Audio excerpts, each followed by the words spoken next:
9시에 예배 드리게 되었습니다. 일찍 오신다고 아주 바쁘셨을 것 같은데 예배 전에 우리 함께 찬양 드리겠습니다. 찬송가 254장 찬양 드리겠습니다. 찬송가 254장입니다.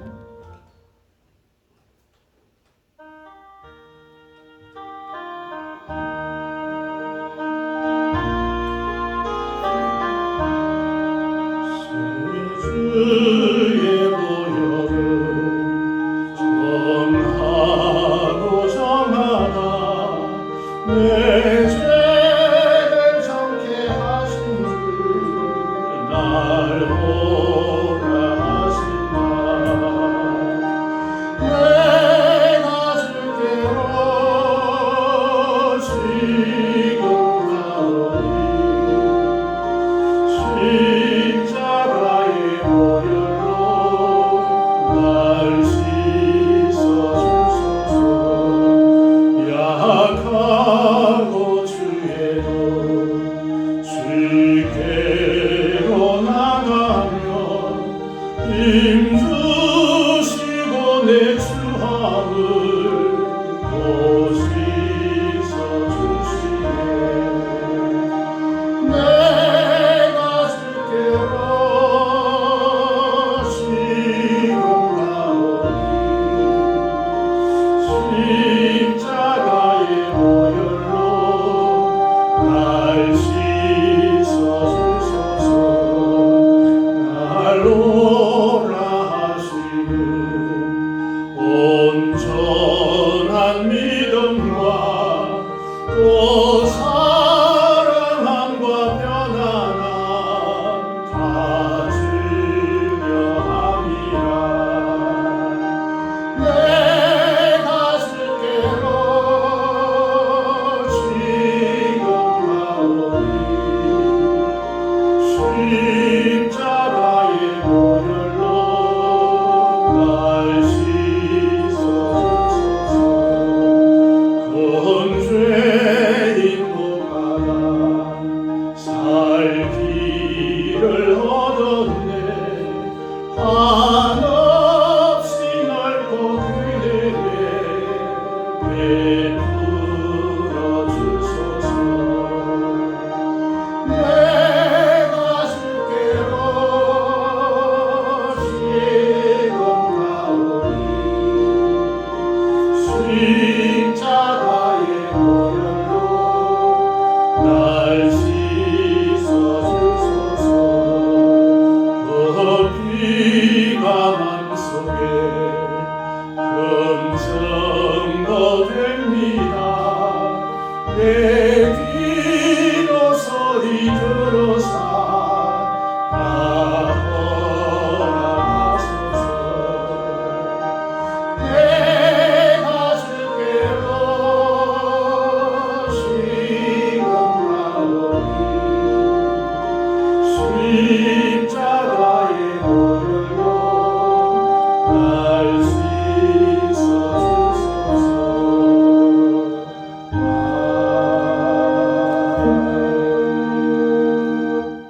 258장입니다. 258장 찬양 드리겠습니다. 258장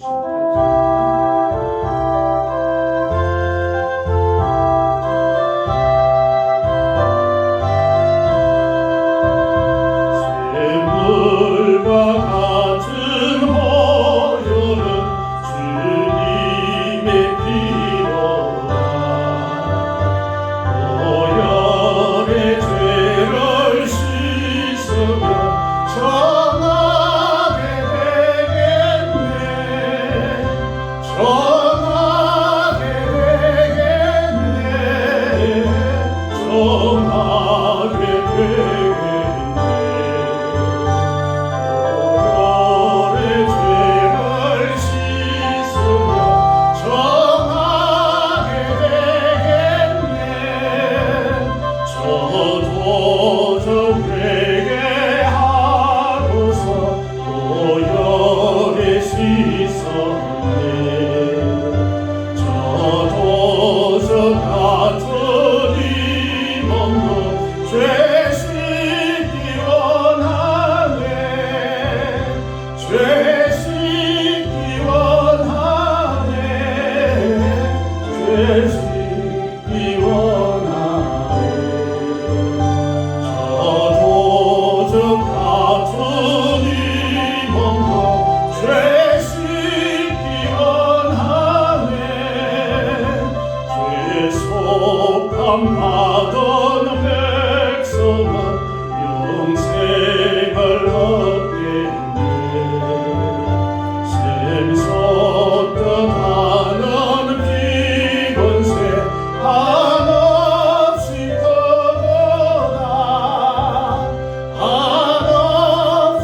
종료 주일입니다. 또 고난 주간이 시작이고 또 다음 주에는 우리가 부활절 또 감사 예배로 드립니다.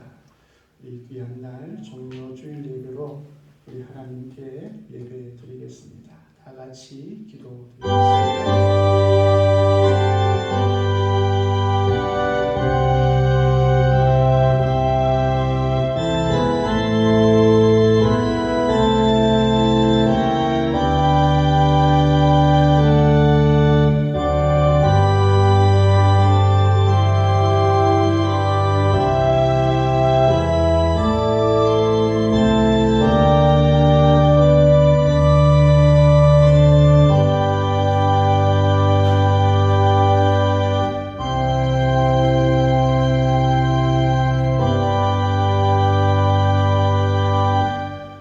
찔림은 우리의 허물 때문이요 그가 상함은 우리의 죄악 때문이라.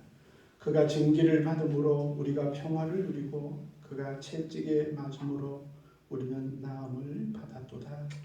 은혜 예수 아버지 하나님, 우리의 모든 죄를 해결하시고 하나님의 자녀로 천국 백성으로 삼기 위해 이 땅에서 고난받으시고 십자가에 피 흘려 죽으신 우리 예수님을 찬양합니다. 우리 주님께서 홀로 영광 받으시고 예배하는 모든 심령 가운데는 하늘의 평강과 은혜가 넘쳐날 수 있도록 주의 성령께서 역사하여 주옵소서. 이 시간 함께하여 주옵소서. 온전히 모든 죄를 해결받은 백성으로 주 앞에 나아가는 귀한 시간 되게 하옵소서. 감사드리며 예수님 이름으로 기도드립니다. 아멘. 찬송 143장 찬양 드리겠습니다. 찬송가 143장입니다.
129번 종료주일 성시입니다.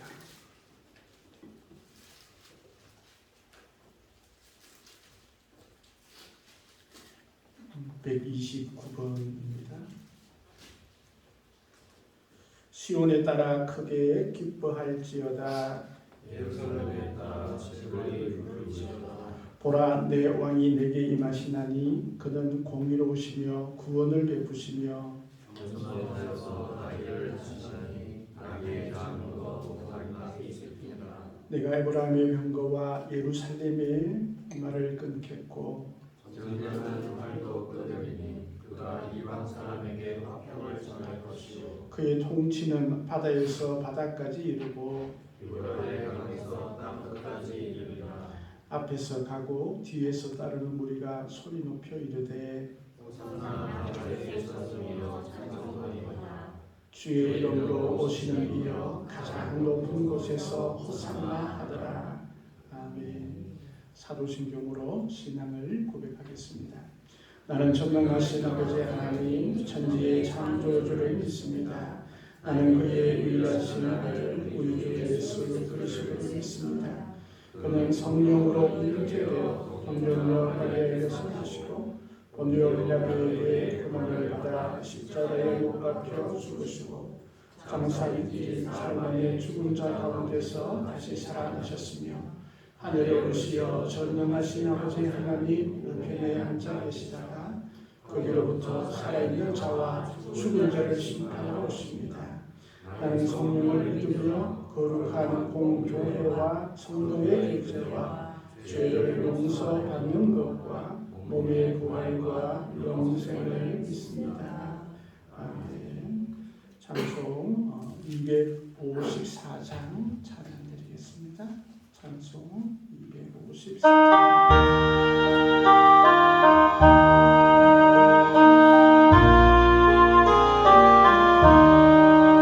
내 주의 보혈로 정하고 정하나 내 죄를 정죄하신 주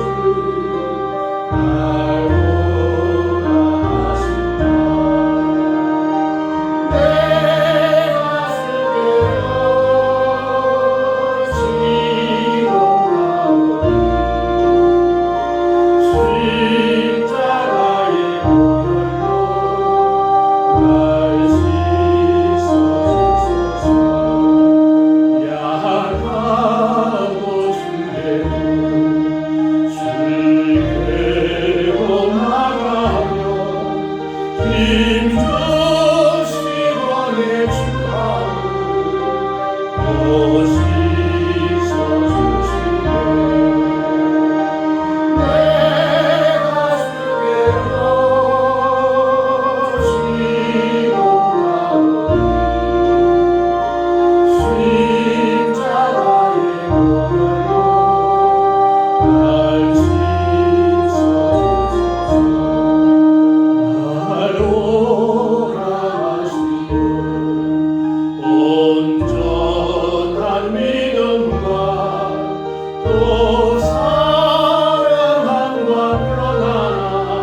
주님께서 나를 위해 피 흘려 주셨습니다. 그 은혜가 지금도 넘치게 하시고 늘 주님 가까이 갈 수 있는 우리 자신과 가정과 교회가 되게 해달라고 함께 기도드리겠습니다. 우리의 주 아버지 하나님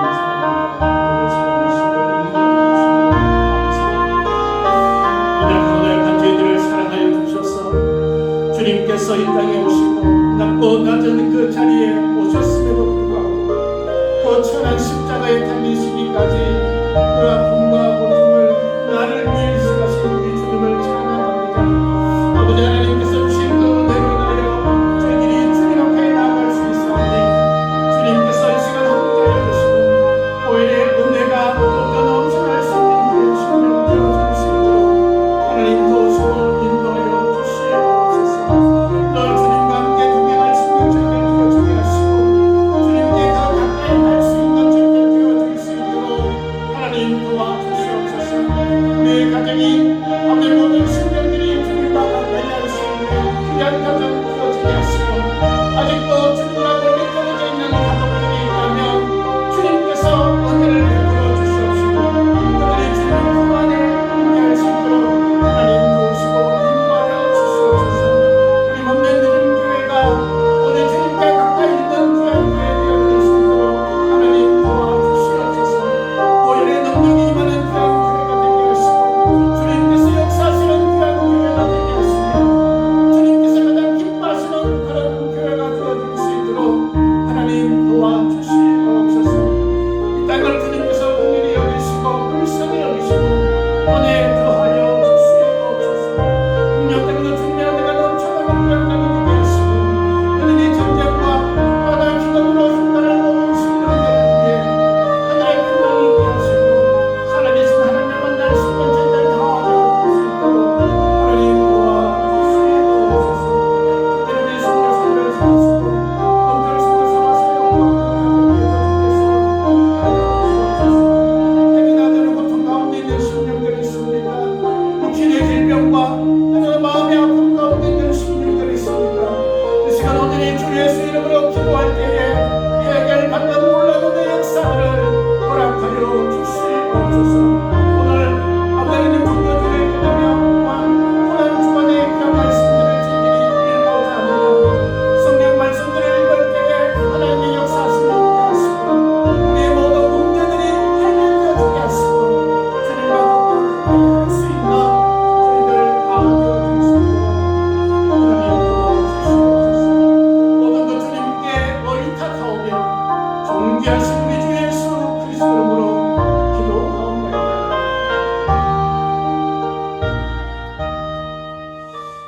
은혜의 주 아버지 하나님 감사합니다.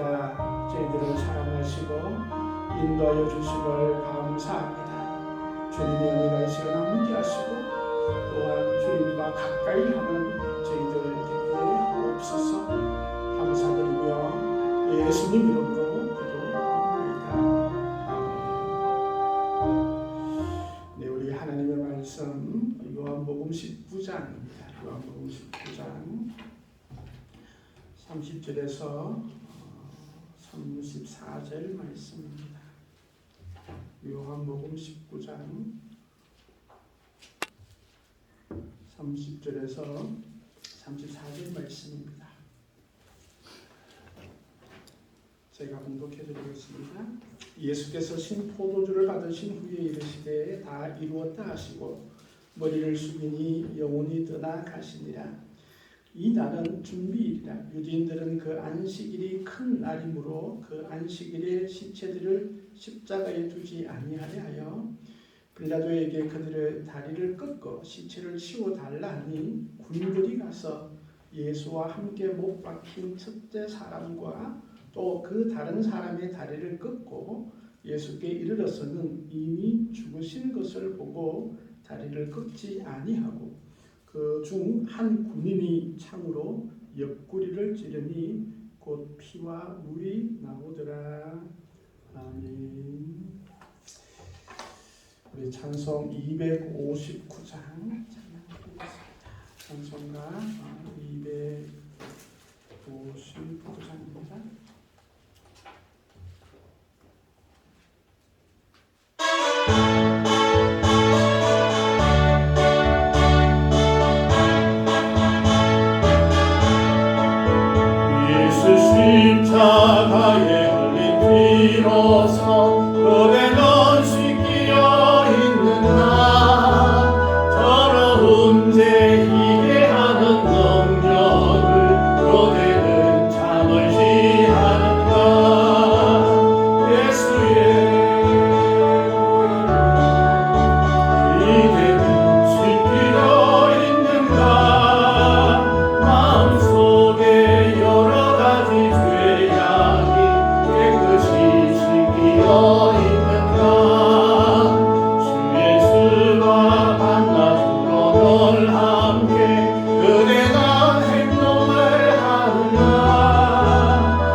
하나님의 자녀로 삼아주심을 감사합니다.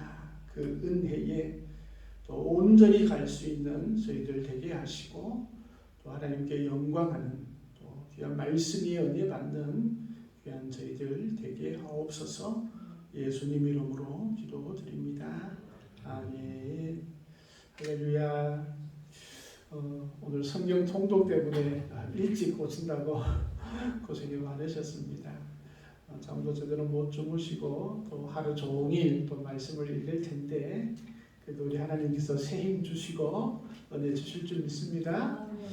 오늘은 십자가에 흘리신 보혈이라는 제목으로 요한복음 19장 30절의 말씀으로 은혜를 받고자 합니다. 교회력으로는 오늘이 그 종려주일입니다. 예수님께서 예루살렘에 입성하실 때에 나귀를 타시고 많은 사람들이 종려나무 가지를 흔드는 그런 의미에서 종려주일로 지키고, 이번 주간은 고난주간으로 우리가 하나님께 또 영광을 돌리는 그런 주간입니다. 우리 기독교가 고난만 있다면 고난의 종교가 될 것입니다. 그러나 기독교는 고난의 종교가 아닙니다. 기쁨의 종교입니다. 왜냐하면 예수님께서 십자가에 돌아가시고 3일 만에 부활하시기 때문에 그렇습니다. 그래서 부활을 경험한 예수님의 제자들은 그 십자가를 생각하고 기억할 때마다 너무나 은혜롭고 너무나 귀한 십자가임을 고백을 하게 되는 것이죠. 그래서 예수님께서 십자가에서 왜 죽으셨는지, 예수님께서 왜 십자가에서 왜 피 흘려 그 보혈을 흘려 주셨는지 알게 되었던 것이죠. 우리가 지난 시간에는 예수님께서 십자가에 달리시기 전에 흘리셨던 보혈에 대해서 우리가 말씀을 나누었습니다. 혹시 생각이 나시나요? 기도하시면서 흘렸던 보혈이 있습니다. 또 채찍에 맞으셔서 흘렸던 그런 보혈도 있습니다. 또 머리에 가시 면류관을 쓰시고 흘렸던 그런 보혈도 있었습니다. 예수님도 그렇게 십자가에 달리시기 전에도 이미 수치스러운 그런 치욕들을 다 당하시고 피를 흘리시면서 골고다 언덕으로 올라가셨습니다. 너무나 많은 고문과 아픔을 당하셨기에 골고다로 가는 것이 쉽지 않았습니다. 그래서 자기의 십자가를 지고 골고다로 가셨는데 결국은 쓰러지시게 되죠. 또 이제 아르마니 요셉이 그 십자가를 대신 지고 올라가게 되었습니다. 그래서 십자가가 달려 있는 그 골고다 언덕에 올라가셨죠. 아마 십자가는 가장 고통스럽고 또 수치스러운 그런 사형 제도 있죠. 로마 제국에서는 때로는 그 폭도를 일으키는 그런 아주 폭도들이나 흉악한 범죄를 저질렀거나 때로는 그 로마 제국의 반기를 드는 반란자들에 대한 그런 형틀이었다고 합니다. 예수님께서도 공식적인 그런 재판의 형벌 제목은 유대인의 왕으로서 로마 황제를 거부한 반란죄로 빌라도가 사형언도를 내린 것입니다. 그것이 아니고는 십자가의 죽음을 당할 이유가 없었거든요. 그러니까 로마 제국도 그냥 쉽게 사람을 죽이지는 않았어요. 그런데 유대인들이 십자가에 달려 죽이라고 하니까 유대인들의 관심을 사기 위해서 빌라도는 그런 제목을 붙이고 예수님을 십자가에 매달고 난 다음에 그 위에도 유대인의 왕이라고 그렇게 표시를 한 것입니다. 예수님께서는 이 골고다에 가셔서 십자가에 달리셨는데 대체로 한 오전 9시경 지금쯤 이제 십자가에 달리셔서 오후 한 3시경 정도 그렇게 돌아가셨을 것이라 그렇게 추측이 되어집니다. 예수님께서는 골고다에 가셔서 로마서 19장 18절 말씀에 보니까 그들이 거기서 예수를 십자가에 못 박을새 다른 두 사람도 그와 함께 좌우편에 못 박으니라고 그렇게 말씀을 하고 있습니다. 그래서 예수님뿐만 아니고 흉악한 범죄를 저질렀던 두 사람도 양옆에 그렇게 십자가의 형을 집행을 하게 되었습니다. 예수님께서 흘리신 보혈은 이제 십자가에서는 제일 첫 번째로 양손에 흘리신 보혈이 있습니다. 예수님은 골고다에 오기 전부터 많은 피를 흘리셨죠. 그리고 이 골고다 처형장에 오셔서는 이 큰 가로로 되어 있는 큰 나무 위에 예수님이 눕혀지게 됩니다. 이 나무를 그 페티볼룸이라는 그런 이름을 가지고 있습니다. 그래서 그 십자가에 있는 형틀을 만들어 놓고 그 위에 못을 박았다고 생각을 많이 하는데 대체로 연구한 사람들은 그 땅에 큰 가로로 되어 있는 그 나무 위에 먼저 눕히고 그 위에다가 손에다가 못을 박았다라고 얘기를 합니다. 손에 못을 박는 방법은 다양하겠죠. 손바닥에 박는 방법도 있겠고 다른 곳에 못을 박는 그런 경우도 있을 텐데 대체로 추론하기를 손목과 손 사이에 있는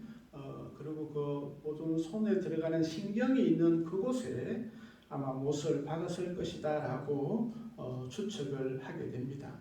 대체로 지금 한 18cm, 한 20cm 가까이 되는 그런 가늘고 뾰족한 대목을 사용을 해서 손목에 박았을 것으로 추측을 합니다. 예수님 당시에 그 사람이 유하난 벤 하콜이라는 사람이 십자가형으로 죽었는데 그 사람의 이제 십자가에 발굴을 했다고 합니다. 십자가에 죽었던 그런 모습들을 발굴을 했는데 이 손목에 신경이 전달되는 곳에 못이 박혀 있었다라고 이야기를 합니다. 예수님께서는 이 손목에 못이 박힐 때에 참으로 그 엄청난 고통 가운데 있을 것이라고 추측이 되었습니다. 대체로 그 신경을 비틀어서 뭉길 때와 같은 그런 고통이었다고 합니다. 그래서 예수님께서는 그곳에서 손목에 십자가에 못이 박히면서 피를 흘리기 시작을 했습니다. 참으로 손은 사람들이 가장 많은 일들을 하는 신체이기도 하지만 때로는 우리 손으로도 가장 많은 죄를 짓는 부분이 또 손이기도 하죠. 예수님께서는 손에 피를 흘리심을 통해서 우리 인간이 짓는 모든 죄를 용서해 주시는 보혈을 흘리셨습니다. 구약 전체를 통해서 피가 아니면 죄를 용서받을 길이 없음을 이스라엘 백성들에게 가르치셨고 또 예수님께서는 직접 그 모든 제사를 완성시키시고 단번에 희생 제물이 되심으로 인간이 지었던 모든 죄들을 해결하는 그런 보혈을 흘려주셨습니다. 그리고 누가복음 23장 34절 말씀에 보면 예수님께서는 십자가 위에서 자신을 십자가에 못 박고 있는 그 흉악무력한 때로는 그 군인들을 향해서도 저들의 죄를 사하여 주옵소서라고 기도하고 있는 모습을 보게 됩니다. 자신을 죽이고자 하는 그들의 죄까지도 사할 것을 명령하시는 예수님, 그 예수님께서는 주를 믿는 모든 백성에게 모든 죄를 용서하여 주셨음을 보게 됩니다. 예수님께서는 우리의 죄의 값을 대신 치르셨다라는 것입니다. 두 번째는 그 발에서 흘리신 보혈입니다. 예수님께서 땅에서 이 가로 형철의 십자가에서 못이 박힌 채 아마 세로로 기둥에 이렇게 세워져 있는 기둥에 달려 섰을 것이라 생각이 됩니다. 그리고 로마 군인들은 몇 명이 달라들어서 그 십자가에 달리신 예수님을 가로의 그 형태를 들어서 세로로 큰 기둥 위에 붙들어 메었을 것으로 보아집니다. 그러고 난 다음에 예수님의 발에 못을 박았습니다. 대체로 이 십자가에서 달려서 들어 올려지면 가장 먼저 그 발에 못이 박히기 전에 이 팔이 축 늘어진다고 합니다. 그래서 몸이 이제 축 늘어지고 힘이 못 되니까 늘어지고 팔들이 늘어나기 시작을 아마 했을 것이라 추측이 되어집니다. 그러면서 피는 계속 온몸을 타서 피를 흘리고 있는 그런 상태가 됩니다. 그렇게 되면 어깨가 먼저 탈골이 되어지겠죠, 그렇죠? 그래서 어깨의 뼈들이 때로는 부서지기도 하고 탈골이 되어집니다. 시편 22편에 있는 말씀처럼 내 모든 뼈가 어그러졌으며 라는 그 예언의 말씀들이 이루어지기 시작을 했습니다. 그리고 로마 군인들은 예수님을 또 발에 못을 박기 위해서 이제 방법이 두 가지가 있다. 하나는 그냥 자연스럽게 발이 겹쳐진 상태에서 못을 박는 방법과 또 하나는 사람의 몸을 90도로 비틀어서 그러니까 이런 상태에서 발을 비틀면 이렇게 되겠죠. 그죠? 발을 비틀고 그게 똑바로 세워진 상태가 아니고 무릎을 굽힌 상태에서 거기다가 발도 이렇게 발과 이 발꿈치 있는 그 사이에 못을 박았을 것이라 추측이 되어집니다. 이제 그곳은 신경이 관통을 하는 그런 곳이고 고통은 이루 말할 수 없는 그런 고통 가운데 있었을 것이라 또 생각이 되어집니다. 그러면서 그곳에 이제 몸을 비춘 상태에서 또 십자가에 달린 상태에서 못을 박은 그 상태에서는 몸이 처지면 가장 심각하게 주어지는 것이 전에도 한번 말씀드렸는데 팔이 들려지면 횡격막이 이게 늘어나게 되고 그럼 숨을 이렇게 들으시고 내쉬는 것이 되지 않는다고 합니다. 의사들은 이렇게 횡격막이 늘어지면 숨을 들으시는 그런 구조로 계속 되어져 있다는 게 숨을 내어 쉬어야만이 다시 들으실 수가 있잖아요. 그렇죠? 그런데 다시 내고 하려고 하면 이것을 근육을 다시 들어 올리기 위해서는 다리에 힘을 주어야 된다고 합니다. 그러면 다리에 힘을 주면 그 고통은 더 심하게 되고 숨을 한번 내쉬고 들으실 때마다 그 고통은 점차적으로 더 큰 아픔을 주어지게 된다고 합니다. 그래서 살기 위해서 하루 종일 그래서 다리를 폈다가 그 고통을 참으면서 숨을 한번 쉬고 또 다시 펴고 이런 그 횟수가 점점 간격이 늘어나게 되면 서서히 사람의 생명이 끊어지게 되는 그런 위치가 된다고 하죠. 예수님께서는 그런 고통을 당하시면서 발에도 우리를 위해서 보혈을 흘려주셨습니다. 발은 우리가 많은 곳을 다닐 수 있는 그런 곳이죠. 그러나 우리가 죄악의 장소에도 가장 많이 갈 수 있는 신체가 바로 발입니다. 예수님께서도 그 발에 피 흘려주심으로 우리의 모든 죄들을 또한 용서하여 주셨습니다. 그리고 예수님께서는 그 보혈로 우리를 구원에 이르게 하셨음을 보게 됩니다. 그 양옆에 달렸던 그런 죄인 중에 한 죄인이 둘이가 열심히 싸우다가 예수님에게 그런 요청을 하죠. 한 사람은 예수님을 원망하고 저주하지만 한 사람은 예수님을 두둔합니다. 그리고 예수님에게 이렇게 얘기를 합니다. 예수님, 당신이 나라에서 그 나라가 임할 때 나를 기억하여 달라라고 그렇게 요청을 할 때 예수님께서는 즉각적으로 그 사형수에게, 자신이 구원을 요청하는 그 사형수에게 내가 나와 함께 낙원에 있을 것이다 라고 확답을 주었습니다.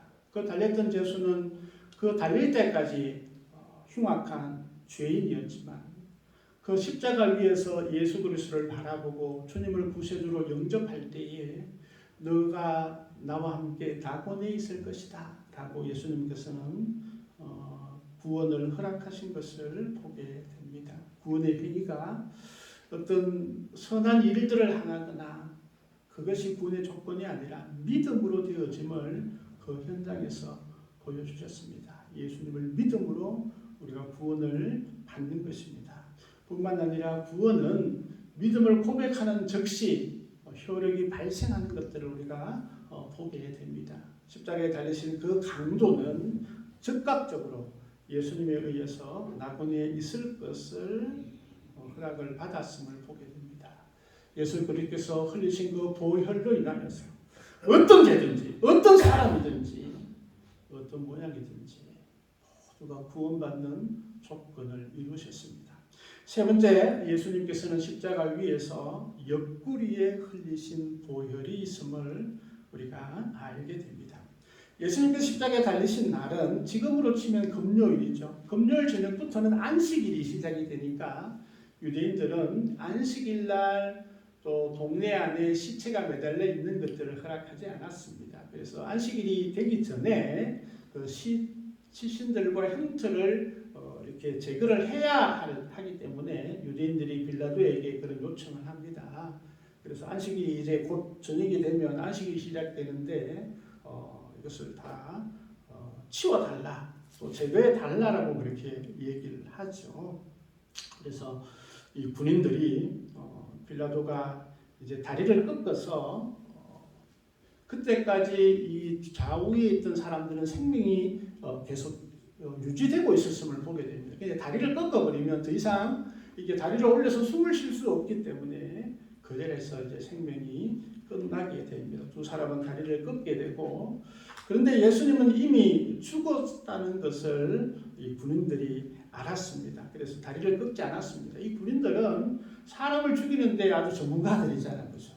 이 사람들은 사람이 죽었는지 살았는지 정확하게 알고 있었고, 또 만약에 사형수가 죽지 않으면 책임이 자기에게 있으니까 예수님을 죽었음을 알고도 보니까 34절 말씀에 한 군인이 창으로 옆구리를 찔렀다라고 기록하고 있습니다. 정확하게 기록하고 있는데 군인이 예수님께서 죽었음을 알면서도 옆구리를 찔렀습니다. 말씀이 이루어지는 그런 순간이기도 하였고, 또 이 창으로 옆구리를 찔렀으니까 그곳에서도 피와 물이 나왔다라고 그렇게 분명하게 기록을 하고 있습니다. 옆구리를 찌르실 때는 주님은 조금도 아프지 않으셨죠. 왜냐하면 이미 숨을 거둔 상태이기 때문에 그렇습니다. 후일에 예수님을 그때 장사 지냈던 세마포가 발견이 되었는데 그 세마포에 이 창 자국이 있었다고 합니다. 그러면서 또 왼쪽 가슴 셋째 갈비뼈와 넷째 갈비뼈 사이로 창들이 들어갔다. 여기 어디죠? 바로 심장을 찔렀다는, 정확하게 심장을 찌르고 그곳을 찔렀더니 물과 피가 나왔다라는 것입니다. 사람이 이제 생명이 끝이 나면 이제 안에 몸에 있는 그 수분, 물이 이제 응고가 되고 그렇게 나온다고 그래요. 그래서 예수님이 완전히 죽으셨음을 알게 되지요. 그런데 예수님이 이미 온몸으로 피를 다 흘리셨습니다. 손과 또 발에도 피 흘리시고 머리에도 피가 흘리셨는데 마지막으로 사람이 피를 다 하고 난 다음에도 심장에 약간의 피가 남아있다고 합니다. 그런데 그 피조차 다 흘리셨다라는 것이죠. 그래서 예수님은 온몸에 있는 피를 바로 나를 위해서 다 흘려주셨습니다. 그래서 예수님께서는 마지막으로 하신 말씀이 있으시죠? 무슨 말씀을 하셨습니까? 36절 말씀에 보니까 다 이루셨다. 다 이루셨다. 예수님이 이 땅에 오신 모든 사명을 다 이루신 것입니다. 인간의 모든 구원을 다 이루신 것입니다. 작게는 율법을 완벽하게 완성시키신 것입니다. 그리고 우리의 구원할 모든 것들을, 우리의 모든 죄의 문제들을 다 해결하시고 이루셨다라는 것입니다. 우리가 하나님의 자녀로 살아가는 모든 것들을 다 이루셨다라고 선포하셨습니다. 이제는 더 이상 죽음의 권세가 우리를 막지 못하는, 죽음에서 승리하는 것들을 다 이루셨음을 말씀을 하는 것입니다. 사탄의 모든 권세를 결박하고 온전히 하나님의 나라를 이 땅에 선포하는 것들을 다 이루셨다라는 것입니다. 예수님께서는 십자가 위에서 나를 위해서, 우리를 위해서 그 보혈을 흘려주셨습니다. 그리고 모든 사명과 또 하시고자 하는 모든 일들을 다 이루셨다는 것입니다. 그 은혜가 우리에게 있습니다. 그 은혜를 누리고 감사하고 또 그 은혜 가운데 거하는 저와 우리 모든 성도님이 되길 간절히 소망합니다. 오늘 주 아버지 하나님, 십자가 위에서 흘리신 보혈의 은혜가 늘 우리를 붙잡아 주시고 인도하시고 주님 앞에 나아가는 귀한 저희들이 되어줄 수 있도록 하나님 도와주옵소서. 감사드리며 예수님 이름으로 기도드립니다. 아멘. 찬송 258장 찬양드리겠습니다.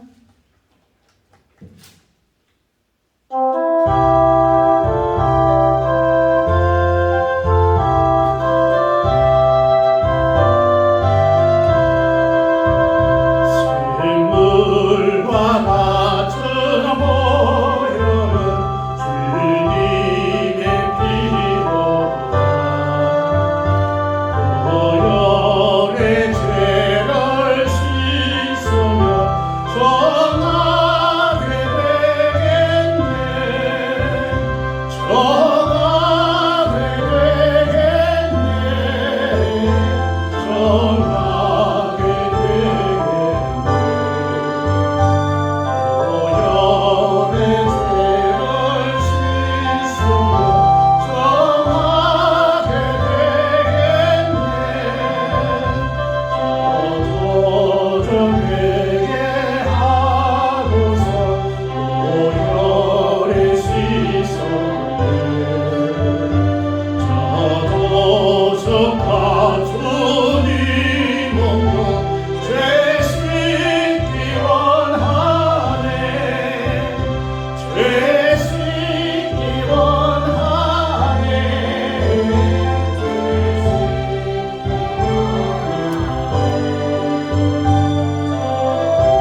오늘은 종료주일 또 고난주간 시작으로 또 하나님께 예배합니다.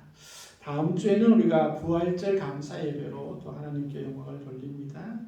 특별히 오늘은 우리 주님의 고난을 묵상하고 또 말씀으로 우리가 더욱더 견고하게 되는 그런 의미로 성경 통독을 예배 끝나자 바로 시작을 하려고 합니다. 말씀 가운데 또 은혜가 넘치기를 소망을 합니다.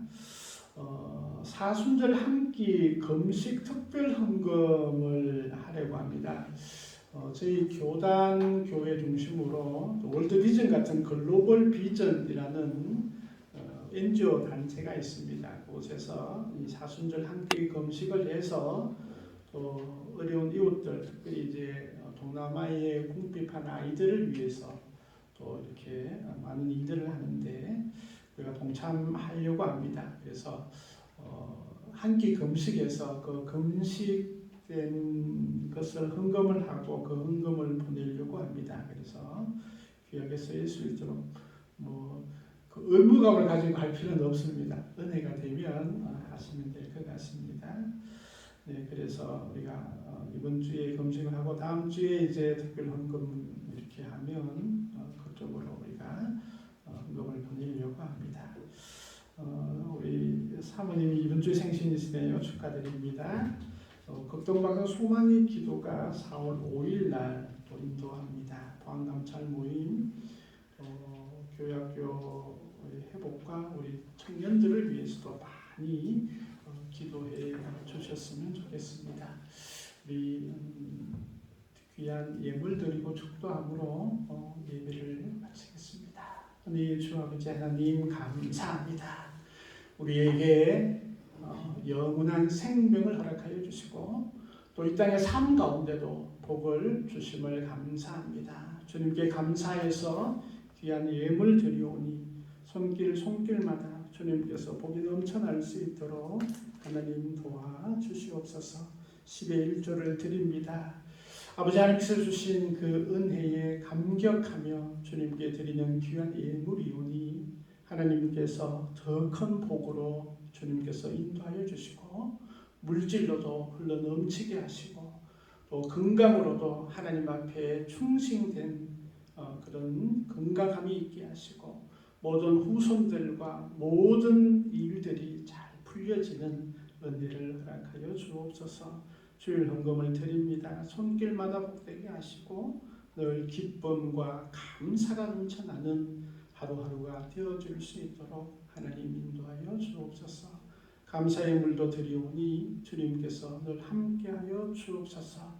특별히 주님의 몸된 교회 위에도 은혜 위에 은혜를 다하여 주시고 성경 통독 위에 부어주시는 성령의 역사하심들이 있도록 하나님 도와주옵소서. 모든 것 감사드리오며 예수님의 이름으로 기도하옵나이다. 아멘. 지금은 우리 주 예수 그리스도의 은혜와 무한하신 우리 하나님의 사랑과 성령님의 인도하심이 보혈의 은혜에 감격하며 주 앞에 나아가는 모든 심령들 위해 영원토록 함께하옵기를 간절히 축원하옵나이다. 아멘.